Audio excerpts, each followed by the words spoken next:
Hello everyone, I am Dr. Chirag Patel. In last session, we had discussed about pharmacological account of cardiac glycoside. Today, I am going to be discuss about other drug used in heart failure. First, learning outcome.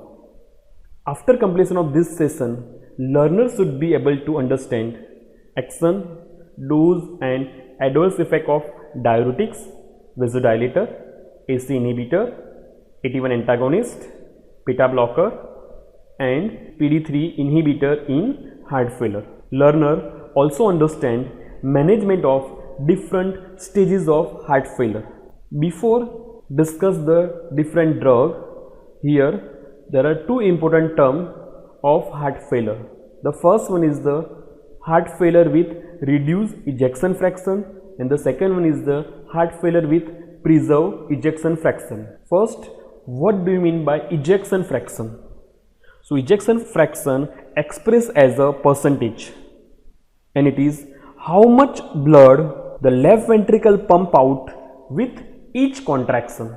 In heart failure, if ejection fraction is 40 or less than 40%, then that heart failure is known as heart failure with reduced ejection fraction, which is also referred to as systolic heart failure, where in case of heart failure with the preserved ejection fraction, the heart failure or in heart failure the ejection fraction is 50 or greater than 50%, then this is called heart failure with the preserved ejection fraction, or it also referred to as diastolic heart failure. The other one is the heart failure with preserved ejection fraction borderline. If ejection fraction is between 41 to 49%, then it is known as the heart failure with preserved ejection fraction borderline. So these are the two important terms. Next, and start with the different drug. So the first drug is the diuretics. Let's understand what is the action of diuretics in heart failure. Diuretics inhibit the reabsorption of sodium or chloride at specific site in renal tubule, and it increase urinary sodium and water excretion, which result in decreased physical sign of fluid retention, or we can say that peripheral edema and pulmonary congestion in patient with heart failure. In addition, diuretic decrease the preload and improve ventricular efficiency by reducing circulatory volume. So diuretic decrease the physical sign of fluid retention and improve the ventricular efficiency in the patient with the heart failure. The ultimate goal of diuretic treatment is to eliminate clinical evidence of fluid retention. Diuretics are recommended in the patient with heart failure with reduced ejection fraction who have evidence of fluid retention to improve symptom fluid retention. Diuretics should generally be combined with the AC inhibitor, beta blocker and aldosterone antagonist. Loop diuretic, particularly furosemide, have emerged as a preferred diuretic agent for use in most patients with heart failure. Thiazide diuretic may be considered in hypertensive patients with heart failure and mild fluid retention because they confer more persistent antihypertensive effect. So thiazide diuretic is considered particularly the hypertensive patient with the heart failure. In advanced congestive heart failure, after chronic use, resistance may develop to even high ceiling diuretics. So how we can reduce this resistance? So diuretic resistance can generally be overcome by intravenous administration of diuretic, including the use of continuous infusion or combination of different diuretic class, as for example metolazone with loop diuretics. Next, adverse effect. So the principal adverse effect of diuretic include electrolyte and fluid depletion as well as hypotension and azotemia. Diuretic can cause depletion of potassium and magnesium. The risk of electrolyte depletion is markedly enhanced when two diuretics are used in combination. So these are some drugs with their daily dose. Bumetanide is example of loop diuretic. The initial dose is the 0.5 to 1 mg once or twice, and after that the daily dose is the 10 mg, where in case of the furosemide the initial dose is 20 to 40 mg once or twice, then after daily dose is 600 mg, where in case of the torsemide the initial daily dose is the 10 to 20 mg once, then after the daily dose is the 200 mg. This is the one example, Lasix. So Lasix is the brand name of the furosemide which is available in market. So this is about the diuretics. So the next drug which is used in treatment of the heart failure is the vasodilator. So there are three types of vasodilator is available. One is the arterial dilator, second one is the venodilator, and third one is the mixed dilator. Arterial dilator means the agent which dilate the arteries are known as arterial dilator. Second one is the venodilator. The drug which dilate the vein are known as the venodilator. And the third one is the mixed dilator, means the drug which dilate both artery as well as vein are known as a mixed dilator. The number of vasodilator may improve the symptom in heart failure, but only hydralazine and isosorbide dinitrite combination and antagonist of renin-angiotensin system have been shown to improve survival in prospective randomized trial. So mainly these two class agents are used in treatment of heart failure. So let's first start with the antagonist of renin-angiotensin system. So the renin-angiotensin system play a central role in the pathophysiology of heart failure. First, if we talk about renin-angiotensin system, then angiotensinogen convert into the angiotensin 1 with the help of renin. Then this angiotensin 1 convert into the angiotensin 2 with the help of angiotensin converting enzyme. This angiotensin 2 produce the different effect by binding with the AT1 receptor, and the effect are, first one is the angiotensin 2 cause vasoconstriction, which leads to the increased systemic vascular resistance, and it leads to the increased afterload, ultimately increased workload. Second, angiotensin 2 also increase the release of aldosterone, which result in sodium and water retention. If sodium and water retain in the blood or in the body, the blood volume is increased, which result in increase the diastolic volume and increase the preload.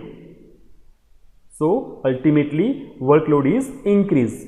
The third one is the angiotensin also cause activation of fibroblasts, which result in collagen synthesis and hypertrophy of cardiac myocyte.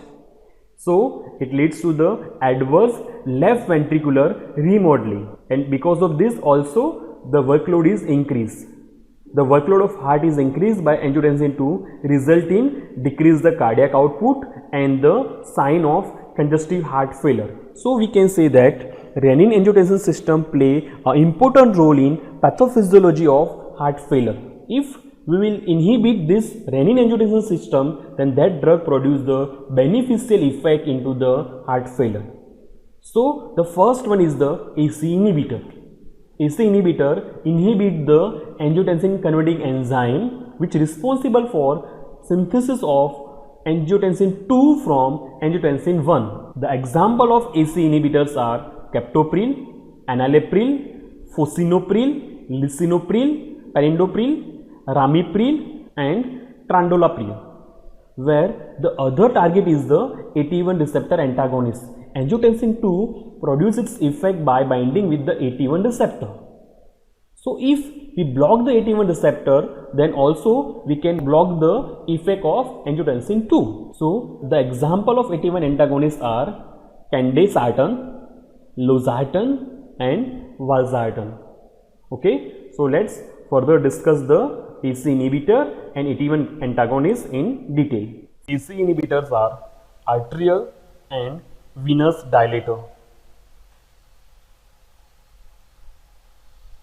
In response to AC inhibition, the arteries dilate, which decrease the mean arterial pressure and result in decrease afterload.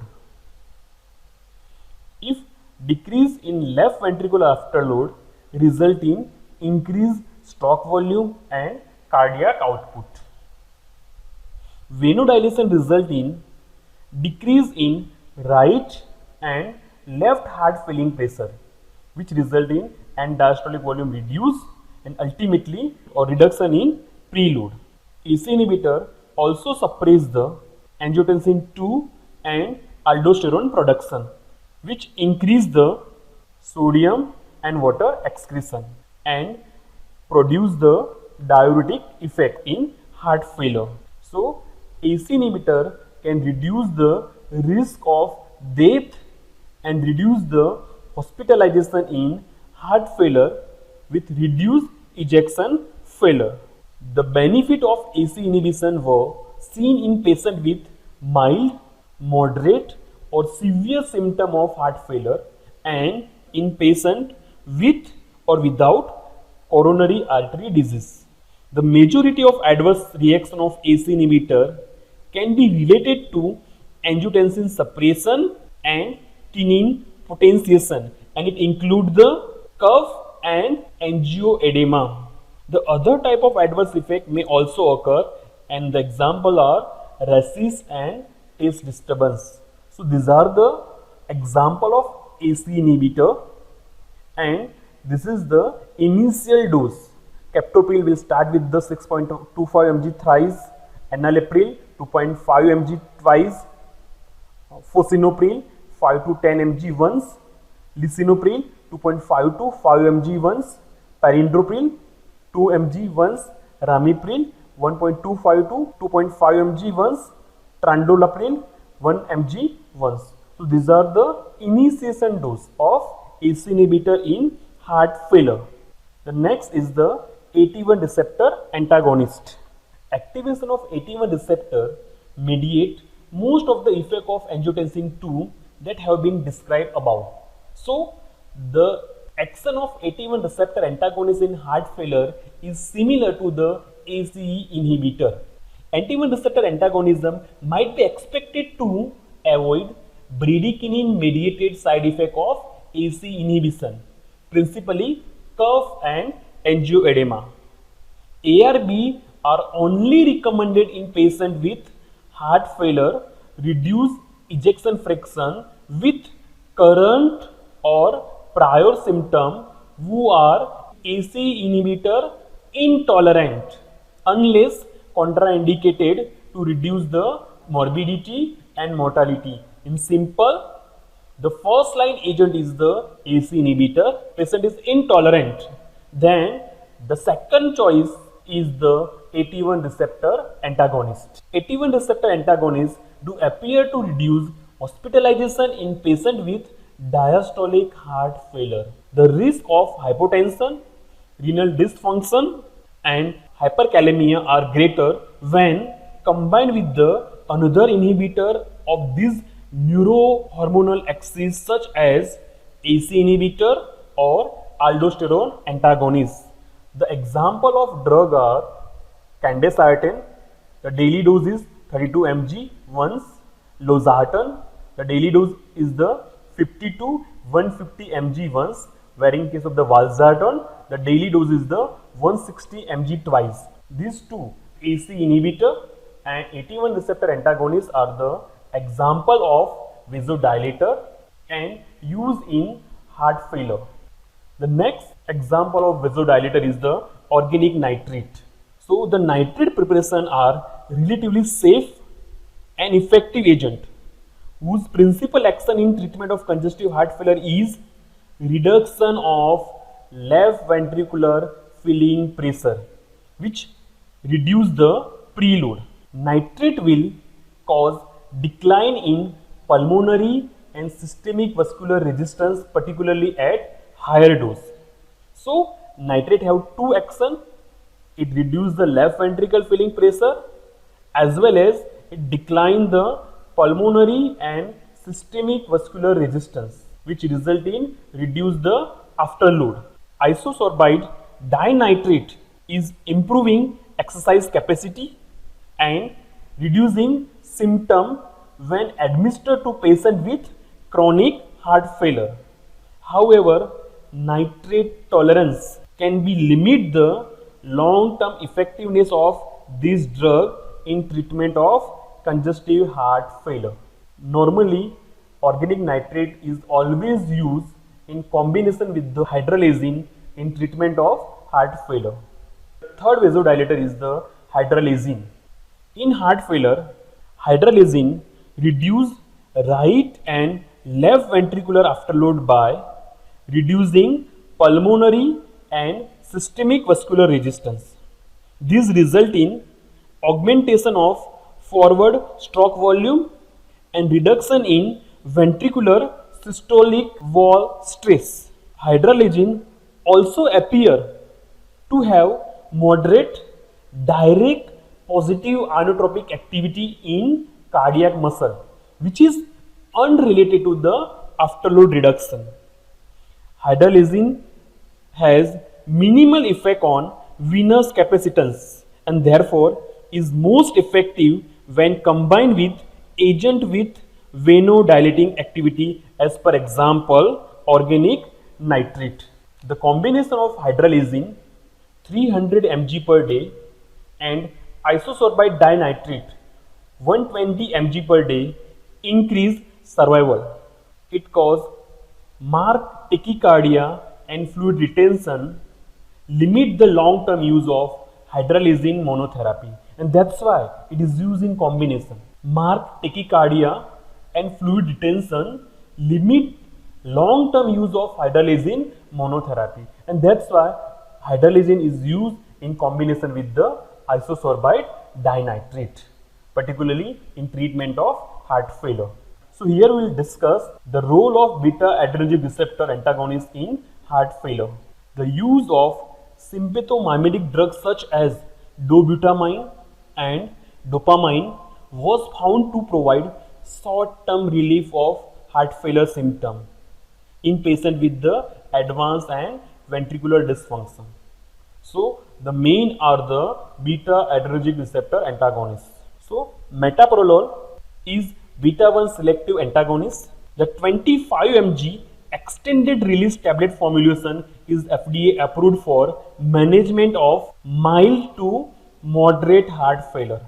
Bisoprolol is also beta 1 receptor antagonist. Carvedilol is non-selective beta receptor antagonist and alpha 1 selective antagonist that is FDA approved for management of mild to severe heart failure. The pathophysiological mechanism of beta blocker in heart failure reduced ejection fraction are blocking sympathetic neural activity, preventing catecholamine elevation, reducing heart rate, reducing pro-apoptic and cardiotoxic effect of cyclic adenosine monophosphate mediated calcium overload. And another finding with the beta blocker is improvement left ventricular structure and the function with decrease in chamber size and increase in ejection fraction. So these are the mechanism of beta blocker which use in heart failure. Use of one of the three beta blocker proven to reduce mortality. It is recommended for all the patients with current or prior symptom of heart failure reduced ejection fraction unless contraindicated to reduce morbidity and mortality. Beta adrenergic receptor antagonist should be initiated at very low dose, generally less than 1/10 of the final target dose. Carvedilol is 50 mg per day, bisoprolol is 10 mg per day and metoprolol is the 200 mg per day. Initiation of treatment with beta blocker may produce 4 types of adverse reaction. The first one is fluid retention, second one is the worsening heart failure, third fatigue, bradycardia or heart block, and hypotension. So this is the role of beta blocker in heart failure. The next is the aldosterone receptor antagonist. The example is spironolactone. So spironolactone antagonizes the effect of aldosterone and can lead to reduction in fibrosis and improvement in left ventricular function. Aldosterone receptor antagonists are recommended in the patient with NYHA, New York Heart Association class 2 to 4 heart failure, and who have left ventricular ejection fraction of 35% or less, unless contraindicated, to reduce morbidity and mortality. It also recommended in acute myocardial infarction patient who have left ventricular ejection fraction of 40% or less and who develop symptom of heart failure, or who have a history of diabetes mellitus, to reduce morbidity and mortality. The creatinine level and the potassium level should be monitored. Creatinine should be 2.5 mg per dl or less in men, or 2.0 mg per dl or less in women, and the potassium should be less than 5 milliequivalent per liter is recommended. Spironolactone should be initiated at dose of 12.5 to 25 mg daily, while eplerenone should be initiated at dose of 25 mg per day, which increase to 50 mg daily. The major risk associated with use of aldosterone receptor antagonist is hyperkalemia, which is due to inhibition of potassium excretion, and the second is the gynecomastia, which occur in number of male patients. So the next is phosphodiesterase 3 inhibitors. Let's understand the role of phosphodiesterase 3 in heart failure. Normally, ATP, adenosine triphosphate, convert into the cyclic AMP with the help of activated adenyl cyclase, which is the second messenger. This cyclic AMP produce the different effect into the blood vessel and heart. In blood vessel, if the cyclic AMP level is increased, then it leads to the relaxation of smooth muscle of blood vessel wall, which result in vasodilation. In heart, increase the cyclic AMP leads to increase the myocardial contractility. But this cyclic AMP normally or metabolize into adenosine monophosphate with the help of phosphodiesterase enzyme 3. So if we inhibit this phosphodiesterase enzyme 3, then cyclic AMP level is increased, which result in vasodilation, decrease the peripheral resistance, and ultimately decrease the afterload. Similarly, if increase the cyclic AMP level in heart, which increase the contractility. The example of phosphodiesterase 3 inhibitor is ambrinon and milrinone.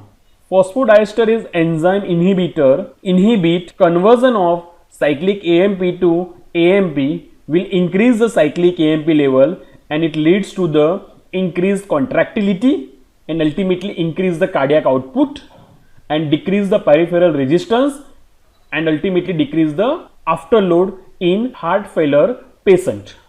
So namrinone and milrinone are bipyridine derivative and relatively selective inhibitor of phosphodiesterase enzyme 3. The two most important action of ambrinon are positive ionotropy and direct vasodilation. That's why it has been called as ionodilator. Cardiac output, this drug cause direct stimulation of myocardial contractility.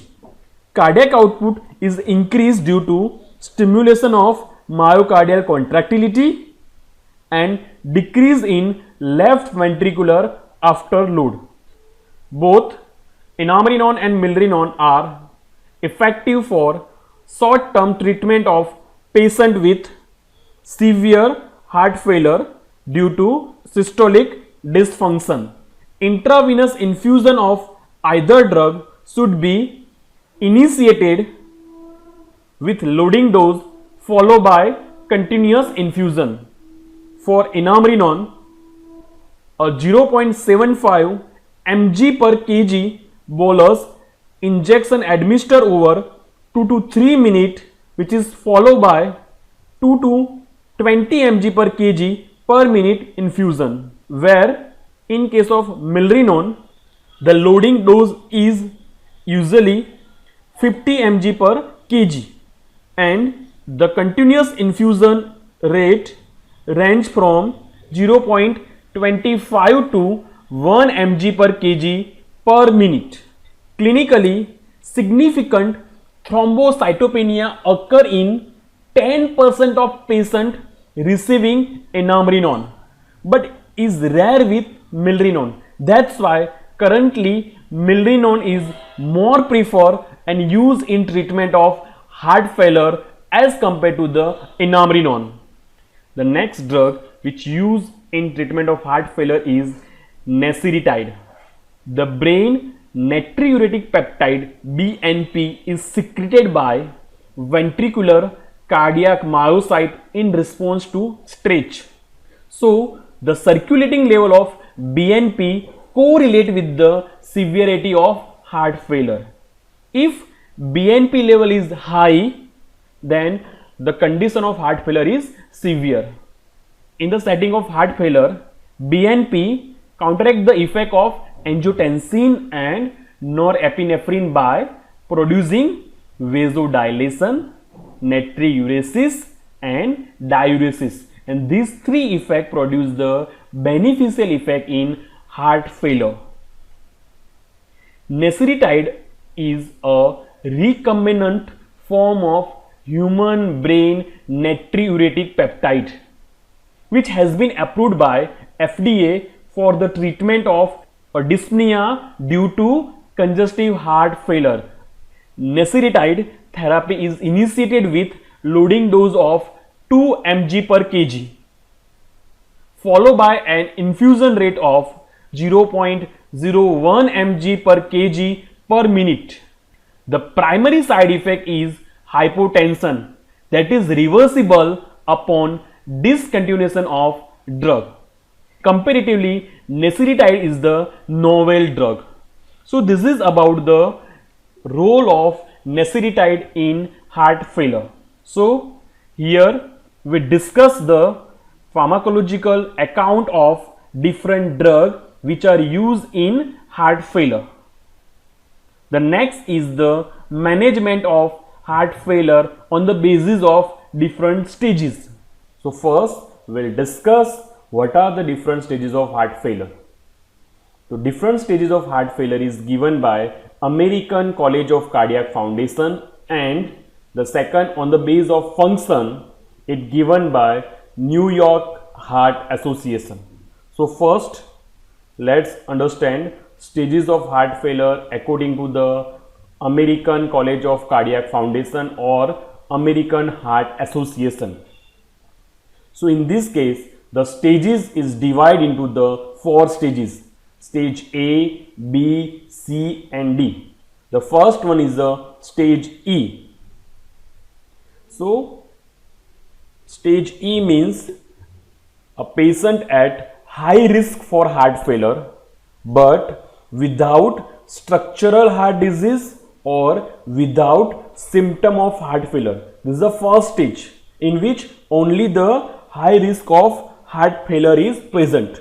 So what do you mean by high risk? So if the patient with hypertension, atherosclerotic disease, diabetes mellitus, obesity, metabolic syndrome, or patient using cardiotoxin or with family history of cardiomyopathy, then this patient is considered as high risk for the heart failure. So these all are come under the stage A heart failure. The second one is the stage B. If the patient have structural heart disease, then it included into the stage B. So what is stage B? Structural heart disease but without sign and symptom of heart failure. So what are the example of structural heart disease? Previous myocardial infarction, left ventral remodeling including the left ventricular hypertrophy and lower ejection fraction, or any asymptomatic valvular disease. The next is the, because of this structural heart disease, may be development of symptom of heart failure. So stage C include the structural heart disease with prior or current symptom of heart failure.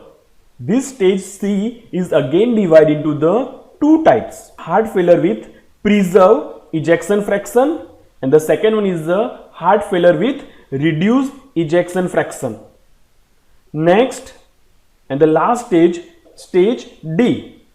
So in stage D, refractory heart failure which require the special intervention. In this patient, marked heart failure symptom which occur at rest and recurrent hospitalization despite guideline directed medical therapy. So these are the different stage of heart failure according to the American College of Cardiac Foundation. The next one is the stage of heart failure according to the New York Heart Association. So New York Heart Association divide again 4 stage, but they give the stage 1, stage 2, stage 3 and stage 4, and which is on the base of physical activity. So stage 1, if no limitation of physical activity or ordinary physical activity does not cause any symptom of heart failure, then that patient is included into the stage 1.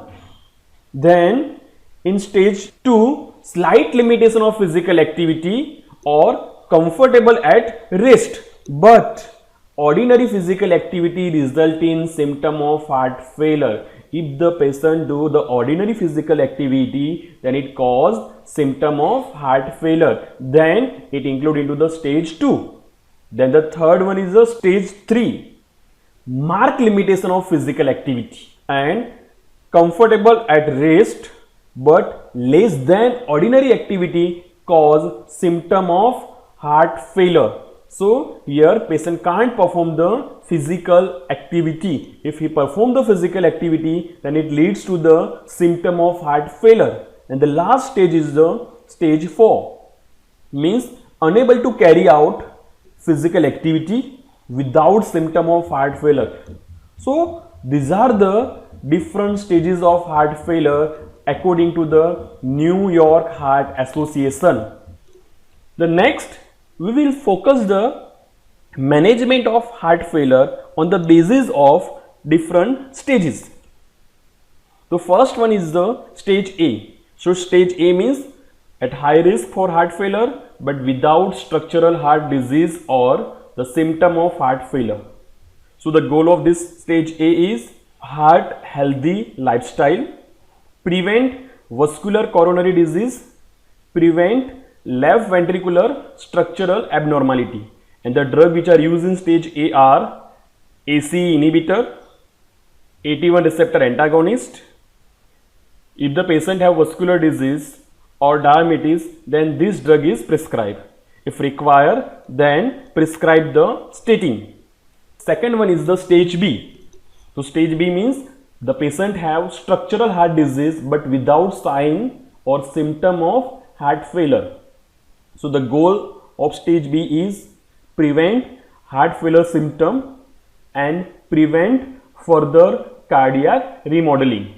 So the drug which are used for stage B are ACE inhibitor or AT1 receptor antagonist, beta blocker. In selected patient, implantable cardioverter defibrillator is also used, and revascularization or valvular surgery if required. Stage 3, the first one is the heart failure with preserved ejection fraction. So in this case, the goal of treatment is control symptom, improve heart related quality of life, prevent hospitalization, prevent mortality, and identification of comorbidities. The drug which are used in stage C, particularly heart failure with preserved ejection fraction, the first diuretic to relieve the symptom of congestion, follow the guideline which is for comorbidities such as hypertension, atrial flutter or fibrillation, coronary artery disease or diabetes mellitus. Next, stage C with heart failure with reduced ejection fraction. So the goal of treatment is control symptom, educate the patient, prevent hospitalization and prevent mortality, which can be achieved by the drug diuretics for fluid retention, AC inhibitor or angiotensin receptor blocker, beta blocker or aldosterone antagonist. The drug for use in selected patients which have some specific symptoms, hydralazine and isosorbide dinitrate combination and digitalis. In some selected patient, if required, then perform the cardiac resynchronization therapy, implantable cardioverter defibrillator or revascularization valvular surgery. And the last stage is stage D. Stage D, it is a refractory heart failure. So the goal of treatment is control the symptom, improve heart related quality of life, reduce hospital readmission and establish patient and end of life goal. The drug advanced care measure, if required, then heart transplant, chronic inotropes which include dobutamine or dopamine or digitalis, temporary or permanent mechanical circulatory support, experimental surgery or drug, palliative care, and if required, then deactivate implantable cardioverter defibrillator. So these are the management of heart failure on the basis of stage is given by American College of Cardiac Foundation. So these are the reference which are used to prepare this session.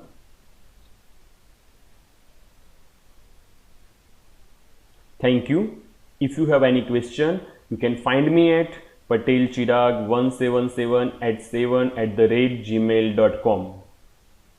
Thank you.